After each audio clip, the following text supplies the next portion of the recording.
Hello everyone.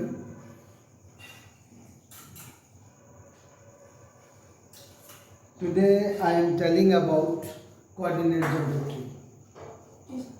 You have to learn already coordinate geometry class 6, 7, 8. Coordinate बहुत पहले से पढ़ चुके हैं आप लोग, लेकिन आज 10th और 11th में जो चैप्टर हैं उसमें स्ट्रेट लाइन आया है, एक नया चैप्टर आया। तो बच्चों ने कहा कि भाई स्ट्रेट लाइन ये कोऑर्डिनेट का ही हिस्सा है। स्ट्रेट लाइन कोई नई चीज़ नहीं है। कोऑर्डिनेट ज्योमेट्री का शुरुआत हम लोगों को 6 से हो जाती है। वहाँ पे हमें प्लॉट करने को सिखाया जाता है, कुछ ऐसा बहुत सारी चीज़ें, एक्स एक्सिस और वाई एक्सिस, कुछ ऐसी तमाम चीज़ें बताई जाती हैं। Coordinate geometry is a branch of mathematics which deals with to the study of geometry by means algebra। जैसे रेन एक फ्रेंच मैथमेटिशियन थे, रिलीज की थी अराउंड 1637 में। That straight line is curve in a plane can be represented by two the algebraic equations. हो सकता है आप लोग पढ़ चुके होंगे, क्योंकि 6 से लेके 10 तक जो भी इक्वेशन आपने पढ़ी हैं, 2 वेरिएबल इक्वेशन आपने पढ़ी है, मोनोमियल लीनियर इक्वेशन 1 वेरिएबल पढ़ी है आपने, तो वो सारी इक्वेशंस कोऑर्डिनेट ज्योमेट्री के अकॉर्डिंग में अगर देखी जाए तो वो स्ट्रेट लाइन की इक्वेशन होती है। आप कुछ भी देखें तो मैं ये जो अगर आप स्ट्रेट लाइन की बात करते हो तो straight line is a curve in the plane can be represented by two the algebraic equations. As result is a new branch of mathematics called coordinate geometry. इस लाइन का जो रिजल्ट आया उसी का नाम कोऑर्डिनेट ज्योमेट्री रख दिया गया। कम टू हम इसमें coordinate geometry we are represented by point.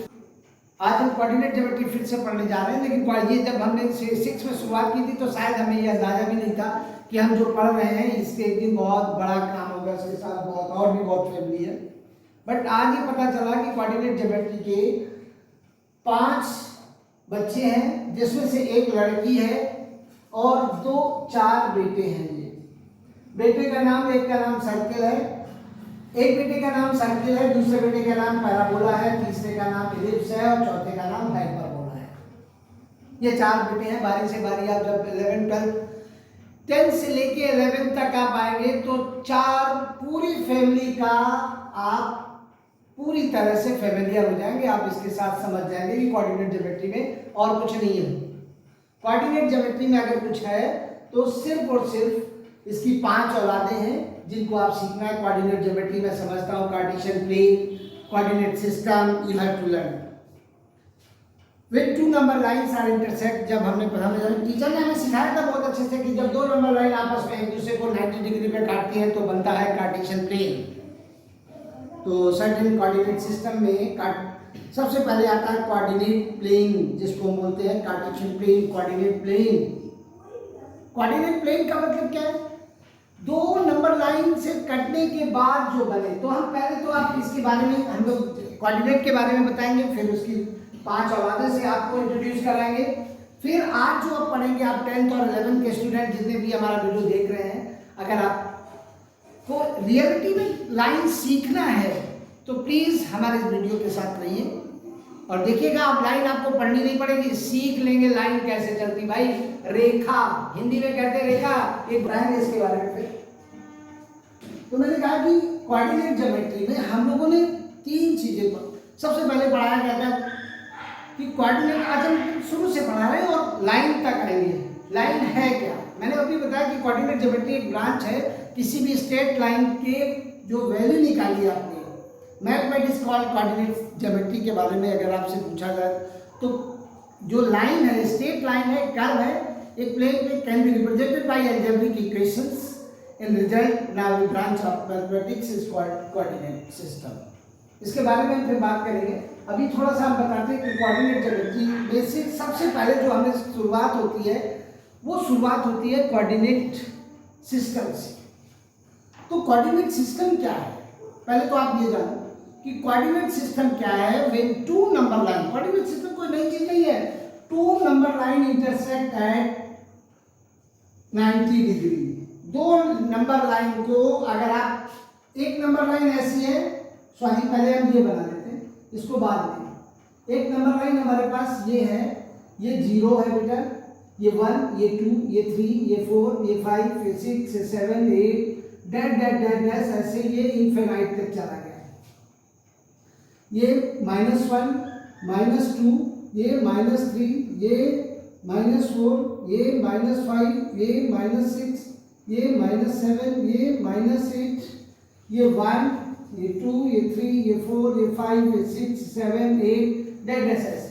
और दूसरी नंबर लाइन एक ऐसी इससे ऐसे निकल जाए, ये है इसको इस सिस्टम को जो ये बना, ये फिर 1, 2, 3, 4, 5, 6, 7, 8, 9, 10 ऐसे चलेगा। 1, 2, 3, 4, 5, 6, 7, 8, 9, 10 that that dash, -1, -2, -3, -1, -2, -3, -4, -5, -6, -7, -8 that that dash ऐसे ऐसे ये सारे एंड सो ऑन। ये इनफिनाइट तक जाएगा सर, ये भी इनफिनाइट तक। इसको हम बोलते हैं साइंस मैथ्स की भाषा में एक्स एक्सिस। अभी हम बताएंगे ऐसा को। दो नंबर लाइन इस प्लेन में, प्लेन का मतलब होता है कोऑर्डिनेट प्लेन, जिसको हम कोऑर्डिनेट प्लेन भी कहते हैं। एक प्लेन में दो नंबर लाइन, एक हॉरिजॉन्टल और एक वर्टिकल लाइन आपस में एक दूसरे को 90 डिग्री पे काट दे तो जो बनता है इसे हम प्लेन कहते हैं, इसी को कोऑर्डिनेट प्लेन कहते हैं। Isn't it? Isn't it? Yes. तो इसको हम लोग कोऑर्डिनेट प्लेन कहा जाता है। ये नॉर्मली इसे when two number line perpendicular to each other, एक हॉरिजॉन्टल और एक वर्टिकल लाइन, एक हॉरिजॉन्टल लाइन एक वर्टिकल लाइन आपस में एक दूसरे को काटती हैं, तो जो इस प्लेन को कटकर जो बनता है उसे हम लोग, और ये कहाँ कटती है? जीरो पे। इस पार्ट को हम लोग ओरिजिन कहते हैं। ये जो कटती है उस पार्ट को, उस पॉइंट को हम लोग ओरिजिन कहा जाता है। ठीक है, इसे सेंटर, इसे ओ से डिनोट करते हैं बहुत बच्चे। और इसका कोऑर्डिनेट सिस्टम में इसकी जो वैल्यू होती है वो 0,0 होती है। अभी बताएंगे ये क्या है, ये भी बता देंगे। तो यहां से जो यहां तक आता है इसे एक्स एक्सिस कहा जाता है, इसे एक्स डैश एक्सिस कहा जाता है, इसे वाई एक्सिस कहा जाता है, इसे वाई डैश एक्सिस कहा जाता है। आप लोग जब भी इस तरह से पॉइंट कोऑर्डिनेट करें तो सबसे पहले ये बात एक दूसरे को, ये वर्टिकल और हॉरिजॉन्टल लाइन, नंबर लाइन आपस में एक दूसरे को काटती है। जहां काटते उस पॉइंट को ओरिजिन कहते हैं। ये कोऑर्डिनेट सिस्टम में इस पॉइंट का कोऑर्डिनेट्स होते हैं 0,0, और ये वाई एक्सिस और ये एक्स एक्सिस, ये एक्स डैश एक्सिस, ये मतलब 0 से लेफ्ट हैंड साइड में जाएंगे। पहला चैप्टर है नंबर सिस्टम, जब 6 में आए, 7 में आए, 5 में आए, 7 में भी आए, तभी हमारे पास एक नंबर सिस्टम आया, नंबर सिस्टम। जब हम 6 में आए तभी मेरे पास एक नया सिस्टम, पहला चैप्टर मैथ्स में मिला, नंबर सिस्टम। तो नंबर सिस्टम से बहुत अच्छे से आप लोग पढ़ते आए 3 साल तक लगातार। 10th में भी है, 9th सीबीएसई बोर्ड के अगर बच्चे देख रहे हैं तो उनके पास 9th में भी है सब नंबर सिस्टम में देखा जाए तो नॉर्मली हमने ये बात बताना चाह रहा था कि ये कोई नई चीज नहीं है, इसलिए इसको बार बार आपसे ये कह रहे हैं कि कोई नई चीज नहीं है। तो ये ओरिजिन है, इसे ओरिजिन कहते हैं। ओरिजिन का मतलब होता है सेंटर, इसे सेंटर भी कह सकते हैं। और ये एक इसे कहा जाता है कार्टेशियन प्लेन। ये जो भी आता है इसे कार्टेशियन प्लेन कहते हैं। एक और इसका नाम हम लोग देते हैं एब्सेसा और ऑर्डिनेट। इसका एक और नाम आप लोगों ने सीखा होगा, शायद आपके टीचर ने बताया होगा, एब्सेसा एंड ऑर्डिनेट। ये ओरिजिन है, ये ओरिजिन है और ये एब्सेसा है। ये एब्सेसा, ये ऑर्डिनेट, इसमें जो पॉइंट मिलते हैं एब्सेसा और ऑर्डिनेट के सिस्टम से भी जाते हैं। सर इस पॉइंट को मैंने अभी बताया कि when दो number line intersect at perpendicular to each other, एक दूसरे को जब परपेंडिकुलर काटे दैट एक और, तो इस तरह का जो फंक्शन बनता है उसे हम लोग कार्टेशियन प्लेन कह सकते हैं या फिर कोऑर्डिनेट सिस्टम। अब कोऑर्डिनेट, एक्स कोऑर्डिनेट को हम लोग एक्सेसा कहते हैं, एब्सेसा कहते हैं। इसे वाई कोऑर्डिनेट को, इसे एक्स डैश नेगेटिव पार्ट पर, जैसे हम नंबर लाइन कह सकते हो कि जीरो से लेफ्ट हैंड साइड चलते हैं तो सारी वैल्यू नेगेटिव मिलती है, जीरो से इधर चलते हैं तो सारी वैल्यू पॉजिटिव मिलती है, प्लस में जाएंगे इनफिनिट तक। और नंबर लाइन के ऊपर चलेंगे तो ये भी एक ऐसे राइट हैंड साइड ऐसे खड़े हैं तो देखो राइट हैंड साइड ऊपर जा रहे हैं तो सारी value plus, left hand side जा रहे हैं तो सारी वैल्यू माइनस में आ रही है। तो ये जो कंडीशंस आई इसी को हम लोग नंबर लाइन से according X coordinate mean abscissa, Y coordinate mean ordinate, ये याद रखिएगा। एक्स का जो कोऑर्डिनेट आएगा, एक्स कोऑर्डिनेट ये एब्ससा होता है, ये मोस्टली एक्स कोऑर्डिनेट को हम एब्ससा कहते हैं और वाई कोऑर्डिनेट को हम लोग ऑर्डिनेट कहते हैं। ये पॉइंट याद रखिएगा। और एक सिस्टमेटिक पेयर होते हैं, ये भी एक बहुत अच्छी बात आपको सिखाएंगे इसमें कि कभी भी ये जो पेयर है एक्स और वाई के जो पेयर है ये कभी मोस्टली ये एक्स और वाई के एक सिस्टमेटिक पेयर है बिटवीन, ये जो एक पेयर होते हैं पहला एक्स दूसरा वाई, हमेशा कहीं पे भी लिखा जाए एक्स कामा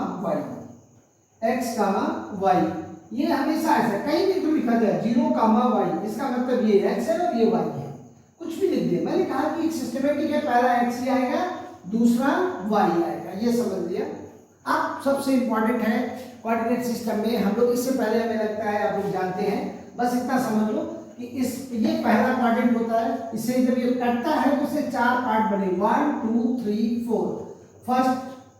फर्स्ट क्वाड्रेंट इसे कहा जाता है फर्स्ट क्वाड्रेंट, इसे फर्स्ट क्वाड्रेंट, इसे सेकंड क्वाड्रेंट, इसे थर्ड क्वाड्रेंट, इसे फोर्थ क्वाड्रेंट, इसे हम लोग कहते हैं फोर्थ क्वाड्रेंट, इसे फोर्थ क्वाड्रेंट, इसे थर्ड क्वाड्रेंट, इसे फर्स्ट क्वाड्रेंट। इसमें जो वैल्यू होगी एक्स और वाई की वो दोनों प्लस और प्लस होंगी। इसमें एक्स और वाई की जो वैल्यू होंगी एक माइनस और एक वाई, ये प्लस में होगी, ये वैल्यू प्लस में आएगी। और इसमें जो वैल्यू आएगी माइनस माइनस, एक्स और वाई दोनों माइनस होंगे।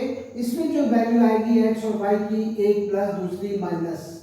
ये सिस्टम ऐसे होता है कोऑर्डिनेट सिस्टम का, you have to learn already, I hope you have to learn already, but एक बार रिमाइंड करने की जरूरत है। वैसे बहुत सारा स्ट्रेट लाइन में ऐसा कुछ भी नहीं है, ठीक है, लेकिन फिर भी ऐसा कुछ बताना है जिसके आपके बारे में थोड़ा जान जाइए, क्योंकि मैं एकदम इनिशियल से शुरू कर रहा हूँ, एकदम कि आपको पता ही नहीं है।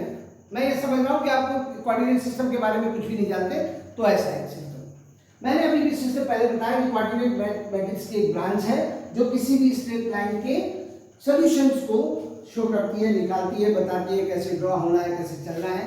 तो ये जो लाइन है इसके अकॉर्डिंग में कोऑर्डिनेट सिस्टम में आता है। ये कोऑर्डिनेट सिस्टम के पार्ट है। ये जब पार्टीशन प्लेन को चाहिए बनता है तो उसमें 4 पार्ट बनते हैं, पहला quadrant, second quadrant, third quadrant, fourth quadrant. इनमें जो सिस्टमेटिक ऑर्डर होते हैं ये हमेशा, ये जो कोऑर्डिनेट्स होते हैं ये हमेशा एक सिस्टम में होते हैं, पहला एक्स दूसरा वाई और इस तरह का। ठीक, अब हम लोग चल रहे हैं सबसे पहले कोऑर्डिनेट के सिस्टम में हमें कई चीजें सिखाई गई थी।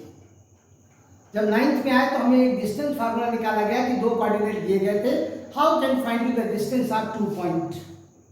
2 पॉइंट के बीच में डिस्टेंस कैसे फाइंड करोगे। प्लॉट करने की बात आई थी तो 7th 8th में ही सीख चुके थे आप, इसे प्लॉट कैसे करोगे। जैसे हमने कहा कि भाई प्लॉट करो 5, 6 को प्लॉट करो। प्लॉट मींस एक्स एक्सिस पे ये और वाई पे ये, तो एक्स पे ये 5 है, ये वाला 5 और ये लाइन, ये हमारे पास 5, 6 का पॉइंट। आपसे कोई कहे -3, 4 को प्लॉट करो, तो -3 ये और 4 ये वाला पॉइंट जो आएगा -3, 4। आपसे कोई कहे -1, -2 को प्लॉट करो, इसका मतलब -1 ये 2 ये कामा -1, -2 है। आप ये देखो ऐसे प्लॉट करना। ये किस क्वाड्रेंट से बिलोंग कर रहा है, फर्स्ट क्वाड्रेंट से। ये किस क्वाड्रेंट से, ये सेकंड क्वाड्रेंट से बिलोंग कर रहा है। ये किस क्वाड्रेंट से, ये थर्ड क्वाड्रेंट से बिलोंग कर रहा है। ये सारी चीजें आपको पढ़ चुके हो, ये जानते हो, ठीक। अब दूसरी जो बात आती है कि how can find the distance between 2 given coordinates. 2 आपको कोऑर्डिनेट दिए, 2 पॉइंट दिए गए हैं, उन 2 पॉइंट के बीच में डिस्टेंस कैसे निकालोगे ये बताना। जैसे मून से अर्थ, हम लोग मैप में बहुत सारी चीजें जो जब एस्ट्रोनॉट या जब कोई एरोनॉटिक इंजीनियर बनता है या नासा जाता है या इसरो जाता है, तो यहाँ से हमको पता होता है कैसे पहुँचना है, कैसे जाना है। तो कोऑर्डिनेट ज्योमेट्री बहुत बड़ा हेल्प करती है। सिस्टम में ये चीज़ें दिखाएंगे हम आपको। तो ये तो हम आपको ये बताते हैं कि how can find to the distance between two. अब हम आपको इसको बाद बताएंगे, how can find to the distance between two given point.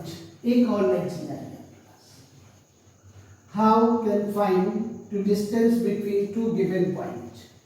इसके सारे सम देंगे आपको इस पूरी एक्सरसाइज में, वीडियो बना के आपको पूरे सम देंगे। 10th वाले बच्चे ML अग्रवाल या RS अग्रवाल जो भी लगा रहे हैं, हम सारे सम आपको बना के देंगे, सारे सम अच्छे करके देंगे। देख लीजिएगा स्ट्रेट लाइन का।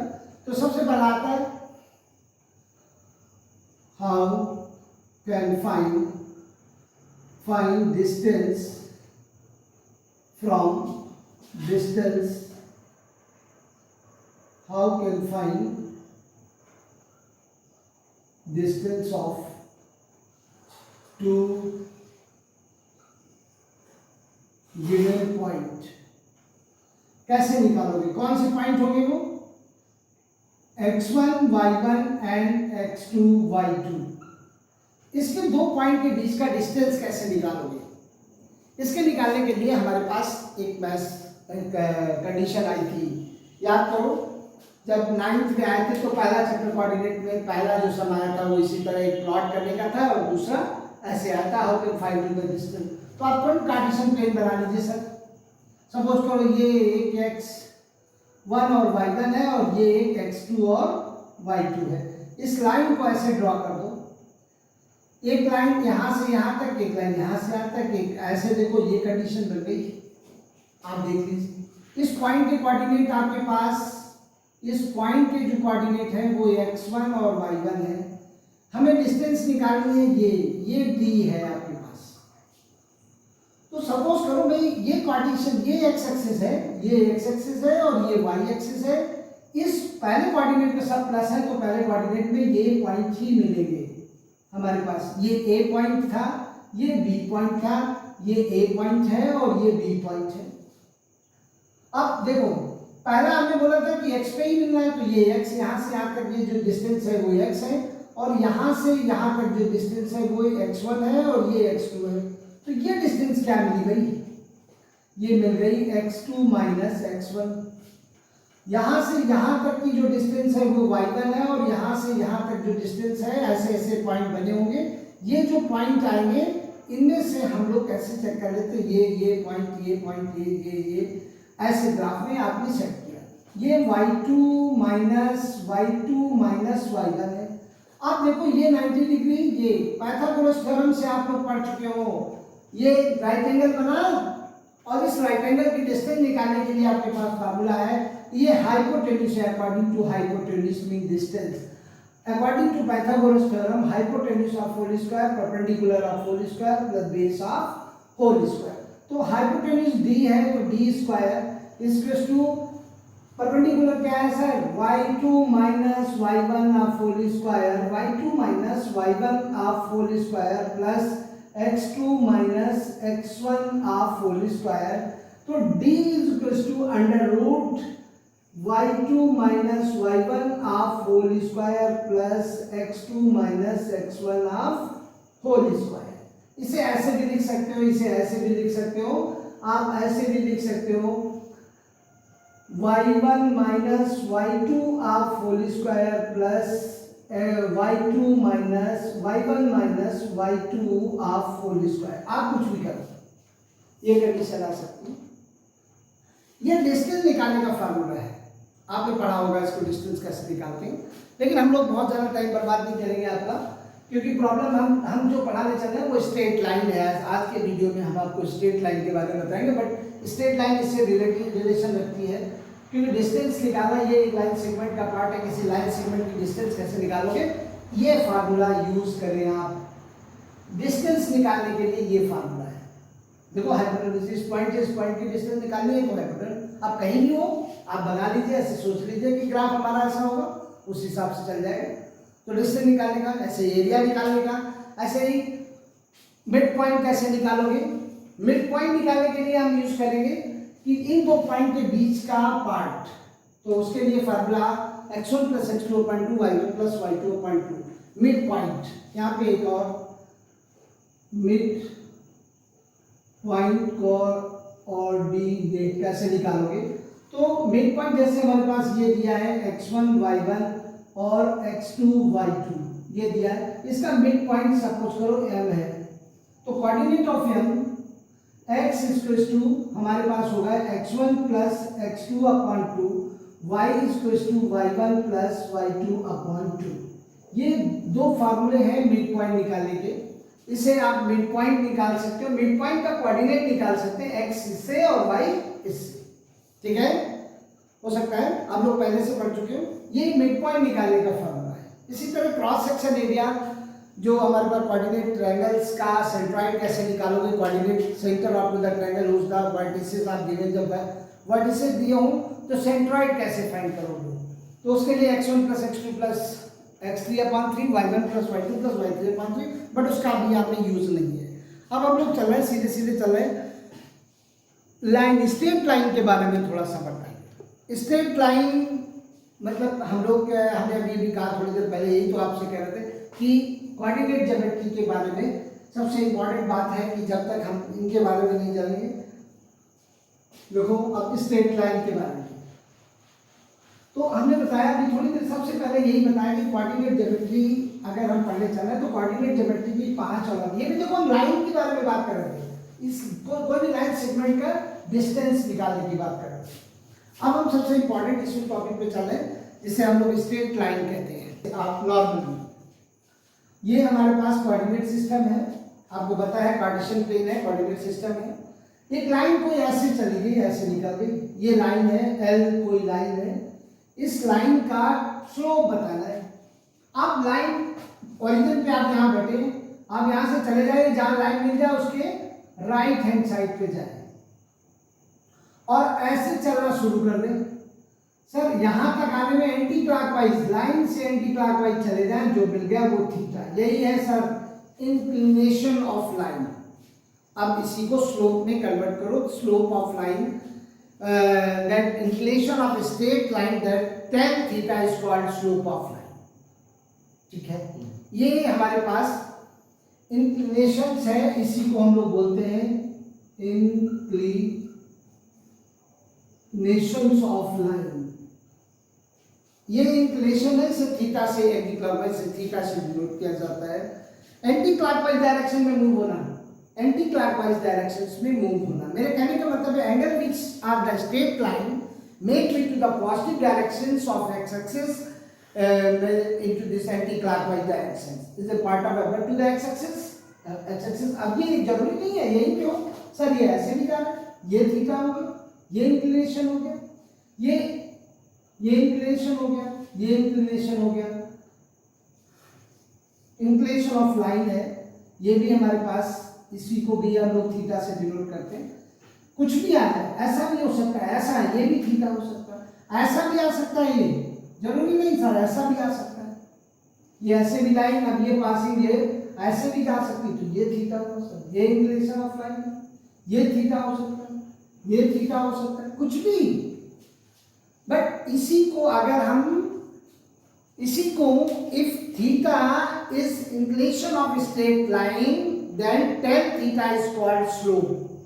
इसी थीटा को सपोज करो ये हमारे पास 60 डिग्री आया, ये 45 डिग्री आया, ये सपोज करो 30 आया, ये 120 आया, ये सपोज करो 135 आया, ये ऐसा कुछ है, 135 डिग्री आया, मेजर कर लिया ये, तो अब इसे तो इंक्लिनेशन कहा जाता है ना, इन सबको क्या बोलेंगे, इंक्लिनेशन ऑफ लाइन।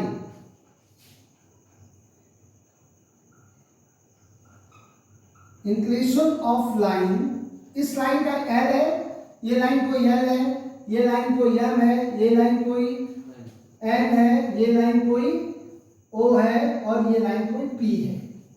तो inclination of line, line N का इंक्लिनेशन है 120 डिग्री, तो स्लोप कैसे निकालेंगे, slope is tan theta is tan, जो हमने अभी भी थोड़ी देर पहले यही बताया आपको कि लाइन को अगर हम स्लोप के बारे में बात करते हैं तो if theta is theta is inclination of straight line, then tan theta is called slope. ठीक, समझ में आया? tan theta is slope.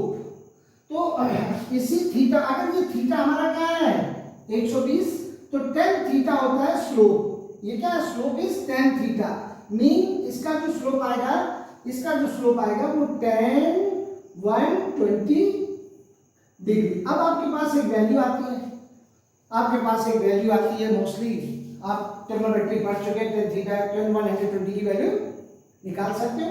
इसी तरह इसकी वैल्यू आती है theta is equal to 30 degree, तो स्लोप क्या होगा? इसे इंक्लिनेशन बोलेंगे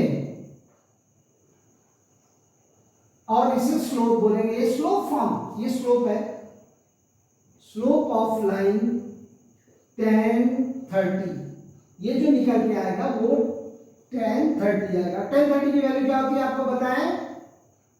बोलो, 1/√3। ये हमारे पास वैल्यू आ गई, 1/√3 आ गई। ये इसकी इंक्लिनेशन पॉइंट है ये। और इसे जब हम लोग लिखेंगे the inclination of line then m is equal to tan theta, inclination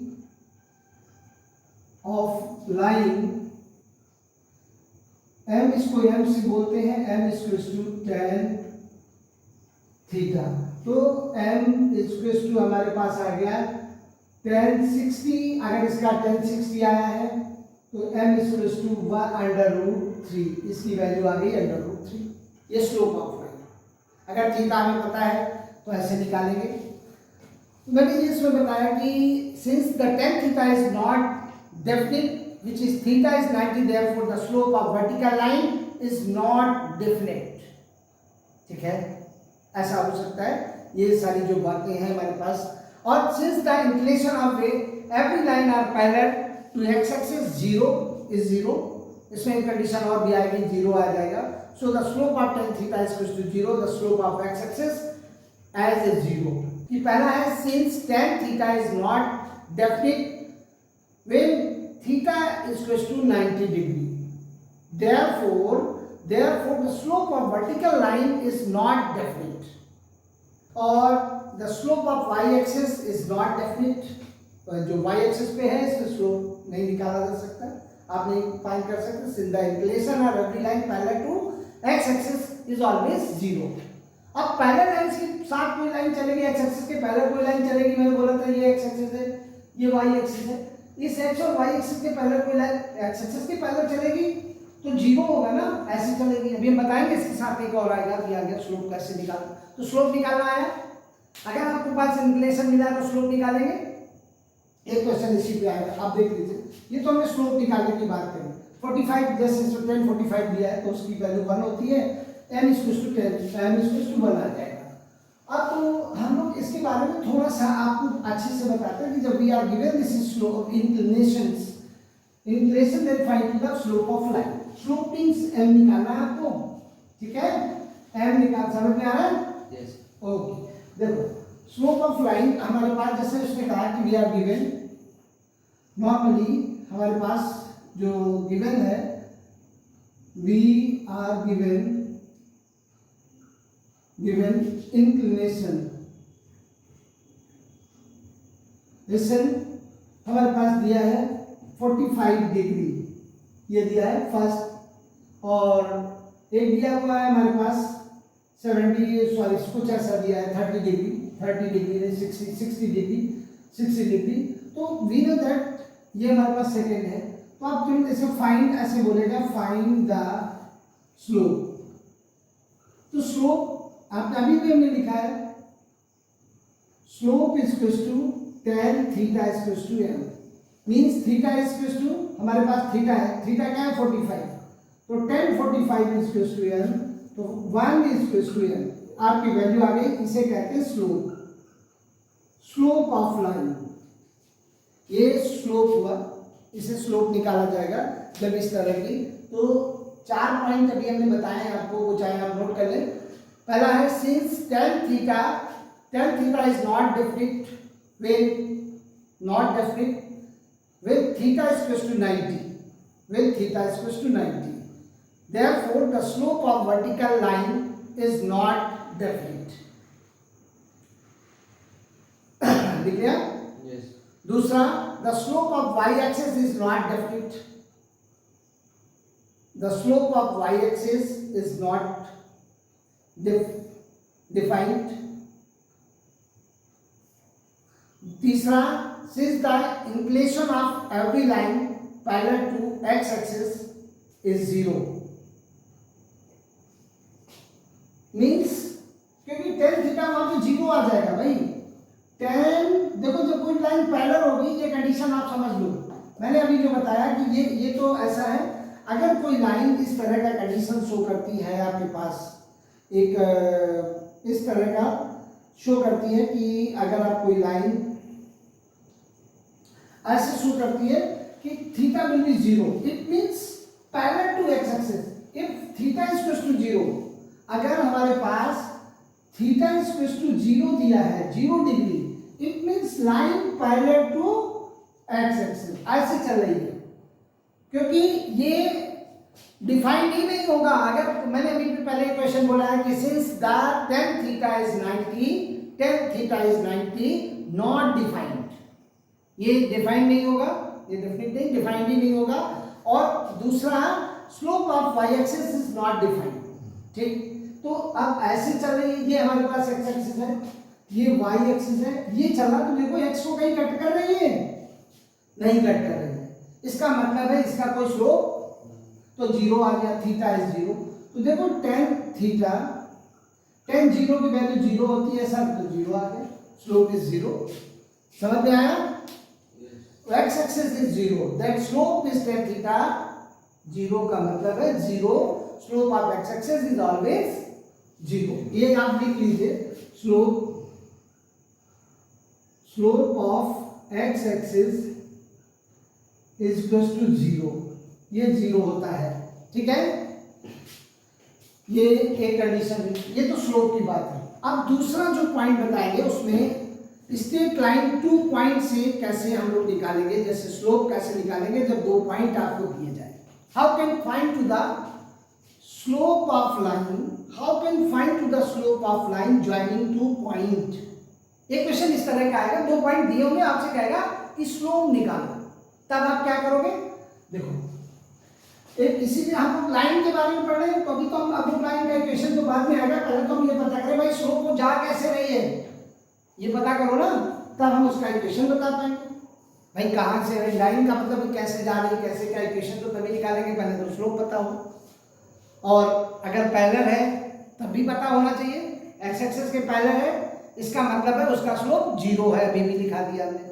अगर कोई लाइन दूसरे पढ़ा कि find the equation of line, वो उस लाइन का इक्वेशन बताओ जिसका स्लोप 0 है, ऐसा भी कोई पूछ सकता है आपसे, तो आप तुरंत मान लो कि आपको पैरेलल लाइंस का, एक्स एक्सिस के पैरेलल लाइंस का इक्वेशन देना है।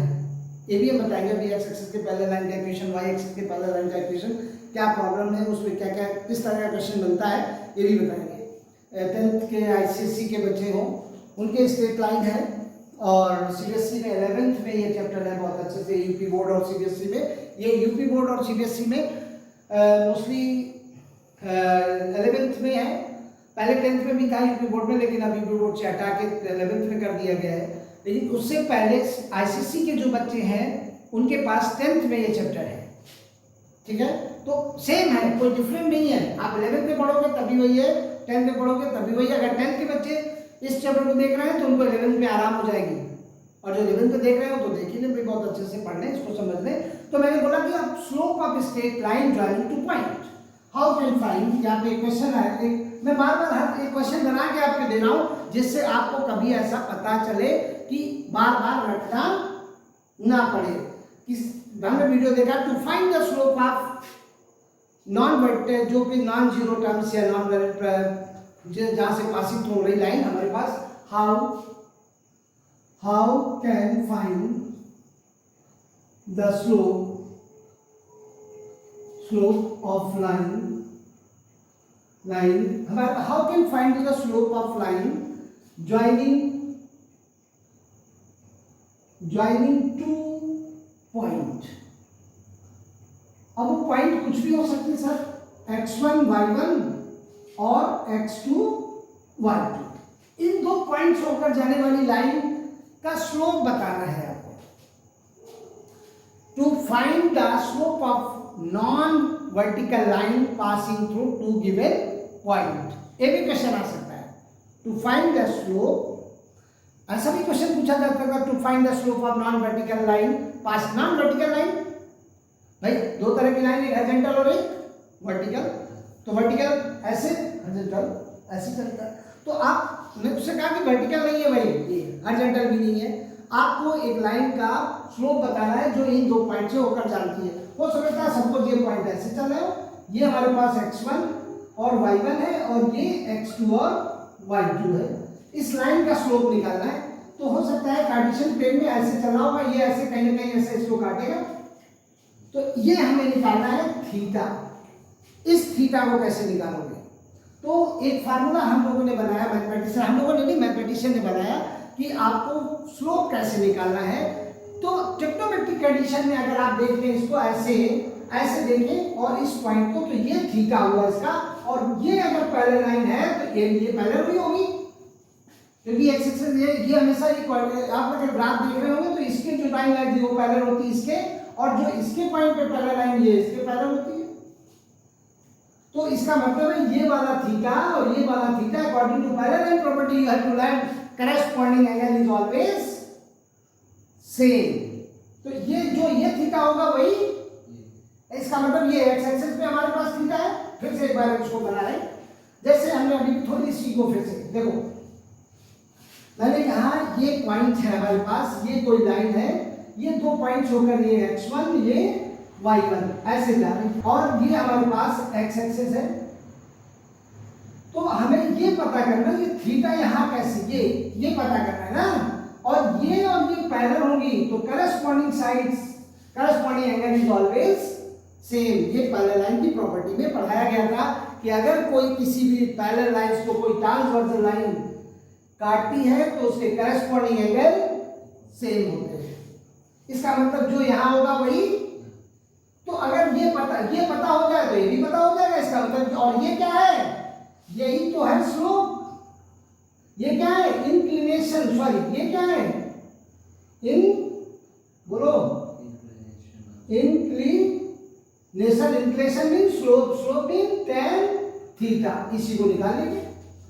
तो इसको पता करने के लिए हमारे पास पाइथागोरस थ्योरम थी। अगर ये पता हो और ये पता हो तो हमारे पास एक फार्मूला था, tan theta is to perpendicular upon base. ये 9th में सीबीएसई के बच्चों ने 9th में नहीं 10th में पढ़ा था, आईसीएसई के बच्चों ने 9th में पढ़ा था, और यूपी बोर्ड के बच्चों ने भी, अब तो 10th में पढ़ते हैं वैसे 9th में पढ़ लेते हैं। ये टेक्नोलॉजिकल कंडीशंस में अगर कोई राइट एंगल प्रॉपर्टी बनती है तो आपको ये पता होना चाहिए भाई, tan theta is to perpendicular upon base. तो इसका मतलब इसकी आपको डायरेक्शन पता है कि नहीं पता है, इसका लेंथ, ये लेंथ पता है नहीं पता है। अगर एक्स एक्सिस से देखोगे तो क्या निकलेगी, y2 माइनस, और ये क्या निकलेगी x2 माइनस x1। देखो ये भी लेंथ पता है, इसका परपेंडिकुलर पता है और इसका बेस पता है, तो इसका मतलब हमें tan थीटा मिल गया। tan theta is to y2 minus y1 upon x2 minus x1। यही आ गया स्लोप, और यही होता है स्लोप। ये m is to tan theta means m is to y2 minus y1 upon x2 minus x1। इसे प्रूव कर लीजिए, आप लिख लीजिए। ये हमारे पास स्लोप का फंक्शन है। जब इस तरह की कंडीशंस आएगी तो आप ये देखेंगे कि ये एक स्लोप है। How can find the slope of line joining two point. तो दो पॉइंट के बीच में जब आपको स्लोप निकालना है तो ऐसे निकालेंगे, दो गिवन पॉइंट आएंगे तो ऐसे निकालेंगे। ये थीटा है, बिल्कुल ऐसे ही आप अपने स्कूल में जाकर अपने टीचर को समझाइए कि भाई लाइन तो कहीं ना कहीं से अभी ने बहुत सारी लाइनें ड्रा की थी। अब सपोज करो ये लाइन ऐसे जा रही होगी, यहाँ से जा रही, इसका थीटा बताना, इसका पॉइंट सपोज करो ये x1 माइनस x1 और y, और ये कितना है, ये पॉइंट है x2 और y2। आप देखो ये वाला पॉइंट और ये वाला पॉइंट, ये 90 बनना है। ये जो थीटा आएगा वही ये थीटा आएगा नहीं आएगा? वही कंडीशन इसके लिए भी बन रही है, इस लाइन के लिए भी वही कंडीशन बन रही है। आप तुरंत लिख दो। अब जो वैल्यू साइन दिया जाए उसी के साइन के अकॉर्डिंग में वैल्यू लिखो अकॉर्डिंग टू tan थीटा। क्या आएगा भाई, इसका परपेंडिकुलर ये क्या आ जाएगा y2 माइनस y1, और ये क्या आ जाएगा x2 माइनस x1। x2 क्या है हमारे पास ये, अब ये माइनस है तो यहाँ प्लस हो जाएगा, समझ में आया। x1 ये आ गया, तो tan थीटा इसका क्या है, tan theta is equal to perpendicular upon base. समझ में आ रहा है? नहीं आ रहा है? आ रहा है। तो परपेंडिकुलर क्या आया भाई, y2 minus y1 upon x2 plus x1 means m is equal to tan theta m is equal to y2 minus y1 upon x2 plus x1। ये आया slope of line, slope of line, isn't it? समझ में आया? मैंने दो line, एक line ये दिखाया तो उसका स्लोप ये निकाल के आपको दिखाया, दो पॉइंट का स्लोप कैसे निकालना है। अब इसमें एक हम न्यूमेरिकल आपको सम्बद्ध करके दिखा रहे हैं, ठीक है? पहले ये नोट कर लीजिए। अब हम इसी को, अभी तो हमने सिर्फ फार्मूला डेरिवेट किया आपको कि स्लोप कैसे फाइंड करेंगे, दो लाइन से जब कोई लाइन जा रही है तो स्लोप कैसे फाइंड करेंगे। हमें ऑलरेडी इंक्लिनेशन मिला था तो स्लोप कैसे निकालेंगे, वो tan थीटा सीधे सीधे लगा देंगे तो वैल्यू आ जाएगी। अगर हमारे पास दो डिस्टिंक्ट पॉइंट दिए हैं, दो ज्वाइनिंग पॉइंट दिए हैं, लाइन सेगमेंट का पॉइंट दिया है और उसका स्लोप निकालना है तो कैसे निकालेंगे, ये चीज बता सकते हैं। तो अब दूसरा जो पॉइंट आएगा हमारे पास, ये आपको find the slope of line joining 3 comma, जैसे उसने कहा find how can find the slope of line joining two point. Two point कौन कौन से हैं, दो पॉइंट हमारे पास है 3 कॉमा -2, एक ये पॉइंट है और दूसरा एक ये पॉइंट है और दूसरा है 7 कॉमा -2। देखो ये बी पॉइंट है, इस लाइन का आपको स्लोप बताना है। जरूरी नहीं कि ए और बी दे रखा हो, अगर नहीं दिया है तो ठीक है, नहीं दिया है तो कोई बात नहीं। आपको तुरंत समझ लो कि ये भाई x1 है और ये y1 है, ये x2 है और ये y2 है। वी नो दैट, यहाँ पे लिखो we know that m is equals to tan theta is equals to y2 minus y1 upon x2 minus x1। ऐसे निकालो कभी, अभी भी थोड़ी देर पहले ने यही तो मामला डेरिवेट किया, बोलो आया। तो tan theta is equals to, बोलो y2 क्या है यहाँ पे -2 और -2 यदि है तो +2 अपॉन क्या है, देखो 7 - 3 tan theta is equal to 0 upon 4। बताओ भाई क्या है ये, 0 अपॉन 4 आ गया, स्लोप 0 आया। इसका मतलब ये कैसी लाइन है, पैरेलल है। We know that given the point 3, ये जो पॉइंट है हमारे पास लाइन इन हॉरिजॉन्टल, ये हमारी जो y एक्सिस है, same y coordinate, therefore the line horizontal to hence the slope is 0। ठीक है, ऑलरेडी हमारे पास इसकी वैल्यू tan थीटा की 0 आ गई हुई, तो ये आ गया हमारे पास, लिखोगे, सॉरी इसको लिख दे tan theta, sorry tan theta equals to 0, यहाँ पे लिखेंगे tan थीटा इक्वल्स टू 0। तो लाइन कैसी चल रही है, ऐसे जा रही है सर, ये x एक्सिस ये y, लाइन कैसी चल रही है, पैरेलल टू x एक्सिस। एक तो ये पॉइंट है, find the slope of line whose inclination दिया होगा तो आप निकाल लेंगे। जैसे 150 दे दिया सपोज करो, अभी ये तो आया समझ में ना, फार्मूला समझ में आया, ये समझ में आया।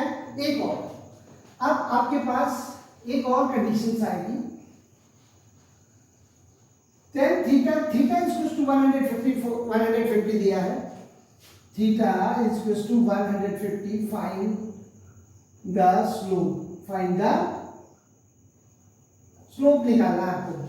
तो स्लोप कैसे निकालोगे भाई, tan थीटा 150 दिया है नॉर्मली हमारे पास, तो जरूरी है 150 दे दे, 130 दे दे, 30 दे दे, 35 दे दे, 85, कुछ भी। आप तो वो टेबल में देखेंगे, कुछ ऐसी वैल्यू है जो हमारे पास मिलती है, हमें किस किस की वैल्यू टेबल में मिलती है, 0 की मिलती है, 30 की मिलती है, 45 की मिलती है, 60 की मिलती है, 90 की मिलती है। इसके बाद 180 तक जाते हैं, लेकिन आपको बस इतनी याद करो तो बहुत है, सभी सेगमेंट। फिर इसके बाद टेबल मिलता है, एसएससी के बच्चों को सारी टेबल मिलती है, लेकिन आपको अगर टेबल नहीं मिलती है तो आप ऐसे फिर how can find the slope, इसके लिए तो मोस्टली ऐसी वैल्यू दी जाएगी। तो आप देख लो भाई, तो ये 150 लिखा है, तो इसको दो पार्ट में या तो तोड़ लो, या तो मुझे तो कंडीशन सिखाए गए थे ट्रिग्नोमेट्री में, जिसने भी सीखा है कॉम्प्लीमेंट्री एंगल के फंक्शंस को। एक हमारे पास एक वैल्यू आई थी, ऐसे ही जब कार्टेशियन प्लेन चलता था तो यहाँ पे हम लोग 90 के अंदर रहते थे, एक फार्मूला सीखते थे हम लोग, हमारे पास एक वैल्यू आती थी साइन, हाँ सॉरी, यहाँ पे एक वैल्यू आती थी फर्स्ट क्वाड्रेंट में साइन 90 माइनस थीटा चलता था, इधर साइन 90 प्लस थीटा आता था, और जब रिवर्स करते थे तो यहाँ पे साइन 180 माइनस थीटा भी इसी में चलता था भाई। समझ में आया? हाँ, ये ऐसे करके इधर से, ये ऐसे करके इधर से आता था, ये इधर से, और इसी में आता था साइन के बाद कॉस आता था, कॉस 180 माइनस थीटा, फिर tan 180 minus theta, it will be minus tan theta होता था, याद आ गया? यहाँ पे माइनस कॉस थीटा होता था, यहाँ प्लस साइन थीटा होता है। ऐसी वैल्यू अगर आपको पता है, ऐसी वैल्यू आपने सीखी थी, you have to learn already 9th में, जब हम लोगों ने एसएससी के बच्चों ने 9th में सीखा है, सीबीएसई के बच्चों ने 10th में, या आप फर्स्ट ईयर के बच्चे हैं तो टेक्नोमेट्री का जो पार्ट आया उसमें सबसे पहले हम लोगों को यही पढ़ाया गया, ठीक है? जो 11th के बच्चे हैं उनको भी यही सीखे। तो ये 180, यहाँ पे हम लोग 150 है, तो this angle is more than 90 but less than 180। तो आपको यहाँ पे we know that m is equals to tan theta, according to we know that this is tan, यहाँ पे लिखिए 150, ये दिया है, बोलो भाई, इसको लिख सकते हैं आप tan 180 माइनस 30, देखो ये लिखा tan 180 माइनस, इसी को हम लोग रिलेट कर रहे हैं यहाँ से, तो tan थीटा ये आता है हमारे पास माइनस का tan 30, कैसा रहा भाई? और tan 30 की वैल्यू है हमारे पास -1/√3, यही आ गया m, क्या आ गया? ऐसे निकाल सकते हैं आप। ये आया समझ में? जिसको आया बताओ, आया नहीं आया? आ गया ना, समझ में आया? ये स्लोप निकालने का फंक्शन है। जब आपको पास इंक्लिनेशन मिले, कुछ ऐसा बड़ा इंक्लिनेशन आ जाए तो आप ऐसे निकालेंगे।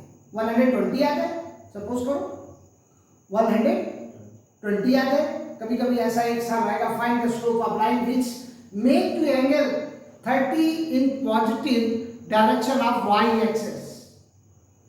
एक ऐसा क्वेश्चन आएगा जरूर, नोट कर लीजिए आप, एक ऐसा क्वेश्चन बहुत अच्छा, find the slope of line, find the slope of line which make an angle of 30 with the positive direction of y axis measured anticlockwise,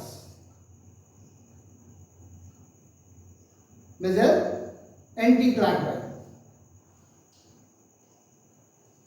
ये एक सम आएगा आपके पास, पहले तो ये समझ में आया ना? ओ आप देखो आगे देखो, मैं आगे थोड़ा बताना चाहता हूं, अभी ये लिखा रहता थोड़ी देर, आगे चलते हैं। देखो हमें जो क्वेश्चन बोला है वो ये है कि find the slope of line, find the slope of line, find the slope of line, ठीक है? सॉरी, एक ऐसी लाइन का स्लोप निकालना है which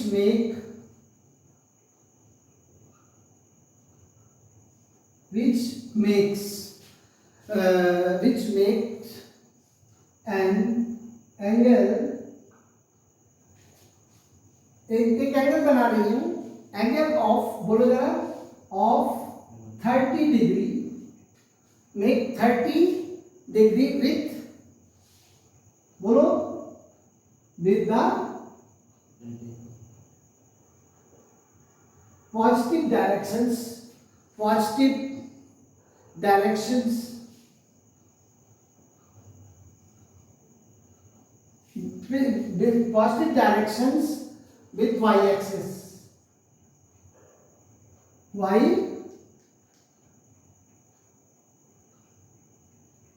ये y एक्सिस में पॉजिटिव, ये एक नई चीज आ गई,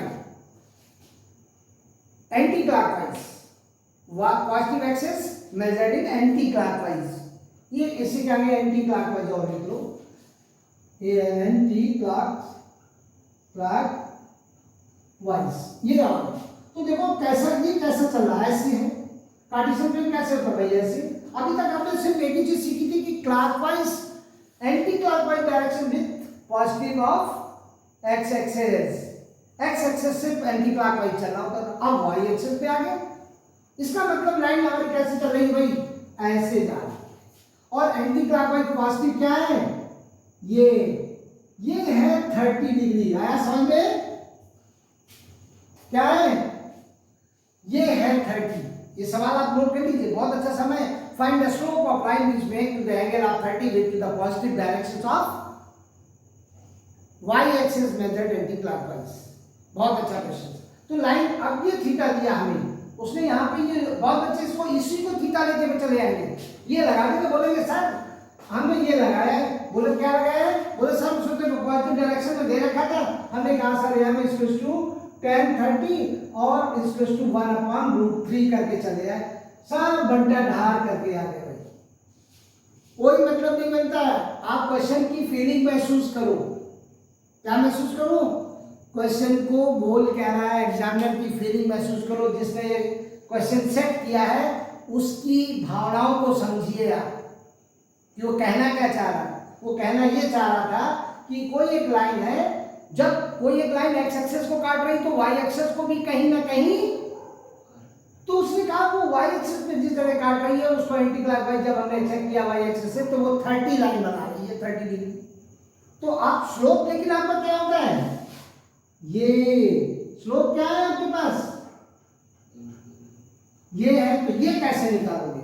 अब आपके दिमाग में आया कि देखो जब कोई दो लाइनें ऐसे काटती हैं एक दूसरे को, तो ये और इनमें क्या रिलेशन होता है, वर्टिकली इक्वल होते हैं, वर्टिकली। इसका मतलब हुआ भैया ये 30 है और ये कितना है 90, आपको पता है, तो ये कितना है 60, हाँ, और इसका सम कितना हुआ, एलो निकल आया भैया, सब बाकी ने बता दिया 120।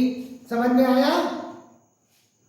दैट एंटी क्लॉकवाइज डायरेक्शंस में जब मेजर किया जाएगा 30, तो ये वैल्यू आएगी। तो लाइन का जो सिंगल आया, देखो ये 30 है, 90 है, 60, तो यहां से निकालो, या एक्सटीरियर एंगल प्रॉपर्टी के अकॉर्डिंग में इसका वैल्यू इन दोनों के सम के बराबर होगी, तो ऐसे निकाल दिया आपने। तो स्लोप क्या आ गया आपका, स्लोप क्या आ गया 120, इंक्लिनेशन क्या आ गया,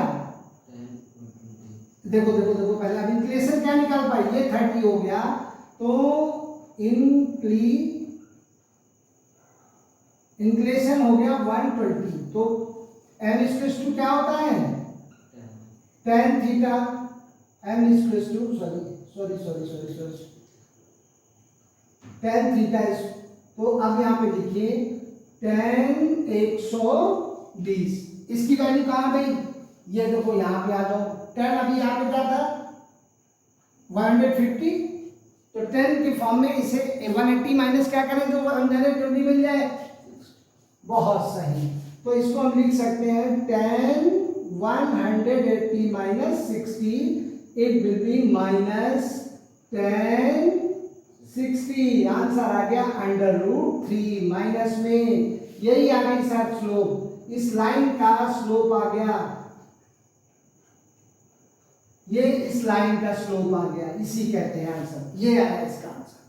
समझ में आया। बहुत बच्चे क्या लिख के आएंगे, ये वाला लिख के आएंगे और आप कहेंगे सर ये कर, तो ये नहीं हुआ सर स्लोप, ये गलत है, सारा बेटा ढाल हो जाएगा अगर ऐसा किया। तो आप क्वेश्चन को पहले समझें, फिर देखें कि क्या करना है, इसके बाद चलें, ठीक है। एक तो इस तरह का क्वेश्चन आएगा, what can be said bye inclination of line, slope से क्या है, जीरो आता है, पॉजिटिव आता है, नेगेटिव आता है, नॉट डिफाइन आता है, कुछ ऐसी बहुत सारी चीजें आती हैं। तो इसके हम थोड़ी सी वर्ड आपको बताना चाहते हैं कि अगर स्लोप जीरो है, इसका मतलब tan थीटा भी जीरो है, थीटा विल भी जीरो है, ठीक है, थीटा विल भी जीरो है, then the line is parallel to X axis. अगर हमारा स्लोप जीरो आ रहा है, इसका मतलब वो लाइन एक्स एक्सिस के पैरेलल चल रही है। अगर स्लोप आप पॉजिटिव है यानी स्लोप की वैल्यू मोर देन जीरो है, मोर देन जीरो है, तो लाई बिटवीन टू 0 to 90 के बीच में हमारा थीटा लाई कर रहा है। ठीक, थीटा हमारा ये देखो माइनस में आ रही है, तो 90 से ज्यादा आया कि नहीं आया? अगर वैल्यू 90 से ज्यादा आ जाए इसका मतलब है अगर वैल्यू हमारी नेगेटिव, स्लोप हमारा नेगेटिव आ रहा है, तो हमारी जो लाइन का इंक्लिनेशन है वो 90 से ज्यादा है। और अगर 9 प्लस में आता है तो वो जो वैल्यू है 0 से 1 हो, 0 से 1 यानी प्लस में आता है, तो वो वैल्यू हमेशा हमारी जो लाइन है वो उसका जो स्लोप इंक्लिनेशन है वो 0 से 90 से 0 से ज्यादा है, लेकिन 0 से 90 के बीच में लाई कर रहा है। ठीक है, अब स्लोप नेगेटिव आता है तो 180 से ज्यादा, 90 और 180 के बीच में हमारा स्लोप लाई करेगा। ठीक है, अगर हमारी वैल्यू नेगेटिव आती है, अगर ये वैल्यू नेगेटिव आती है तो स्लोप उसका 90 to 180 के बीच में लाई करेगा।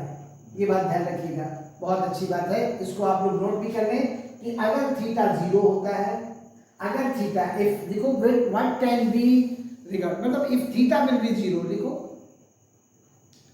इफ थीटा विल बी 0, ठीक है, the lines either parallel to X axis,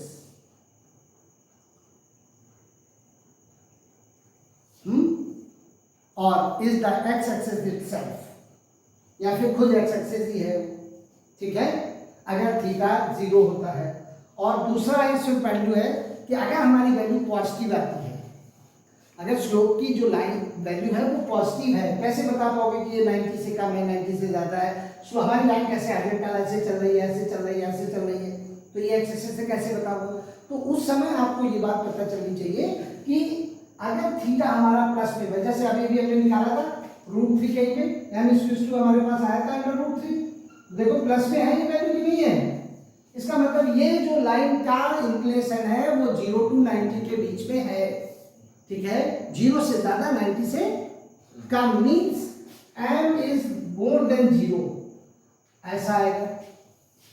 ठीक है, और अगर ये माइनस में आ जाए, if theta will be, if slope are negative, अगर ये लिख लो slope is negative means m की वैल्यू हमारे पास लेस देन 0 हो जाए, less than 0, m is always less than 0, then the line, तब हमारी लाइन क्या है, then the slope of line between 90 to 180, इसके बीच में लाइन करेगा। अगर देखो 0, m/0 हम लिखे दे रहे हैं यहाँ पे, m/0, अगर ये 0 आता है तो पैरेलल टू एक्स एक्सिस, अगर m इज मोर देन 0 आता है तो आप लिखेंगे स्लोप कहां से कहां तक लाई करेगा, थीटा इज लाई 0 to 90। ठीक है, इसे 0 to 90 के बीच में रहेगा। और अगर m इज लेस देन 0 तो ये थीटा जो होगा हमारे पास वो 90 to 180 के बीच में लाई कर रहा है। ये कंडीशन समझ में आ गया?